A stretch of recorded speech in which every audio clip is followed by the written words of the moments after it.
समय के साथ राजा दशरथ के चारों पुत्र बड़े होते हैं।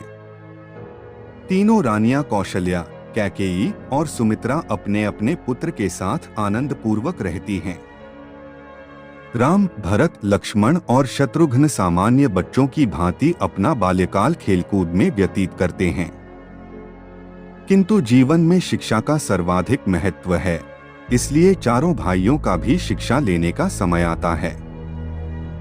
ज्ञान की देवी सरस्वती के अवतरण पर्व बसंत पंचमी पर उन्हें महर्षि वशिष्ठ के गुरुकुल में शिक्षा के लिए भेजने का निश्चय राजा दशरथ करते हैं। वे अपनी रानियों और पुत्रों से चर्चा करते हैं। राजा दशरथ अपने चारों पुत्रों को गुरुकुल की शिक्षा का महत्व बताते हैं। जीवन में शिक्षा क्यों आवश्यक है, सनातन परंपरानुसार ब्रह्मचर्य का महत्व क्या है और ब्रह्मचारी को किन किन नियमों का पालन करना है। राजा दशरथ पुत्रों को समझाते हैं कि उन्हें गुरुकुल में रहकर गुरु की कैसे सेवा करनी है और उनके बनाए नियमों का किस प्रकार आदर करना चाहिए। वे अपने पुत्रों को यह भी बताते हैं कि गुरुकुल में सब एक समान होते हैं, अतएव उन्हें वहां राजपुत्र होने का गर्व नहीं आना चाहिए। राजा दशरथ अपने पुत्रों से कहते हैं कि उन्हें गुरुकुल में रहकर वेद, वेदांत, स्मृति, उपनिषद, खगोल, गणित, संगीत और राजनीति सबकी शिक्षा ग्रहण करनी है।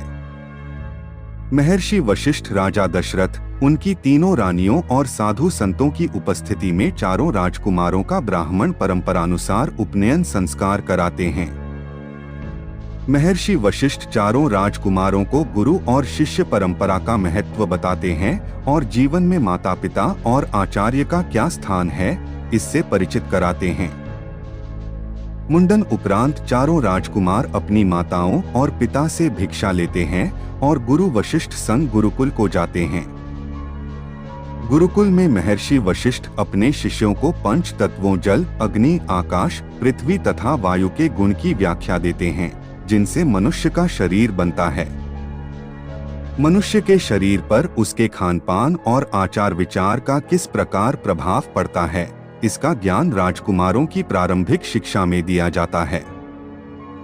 महर्षि वशिष्ठ अपने शिष्यों को यह बताते हैं कि अपने शिष्य के प्रति गुरु के भी कुछ कर्तव्य होते हैं और उसे अपने शिष्य को इस योग्य बनाना होता है कि जीवन में कोई भी कठिनाई आए तो वो उसका सामना कर सके।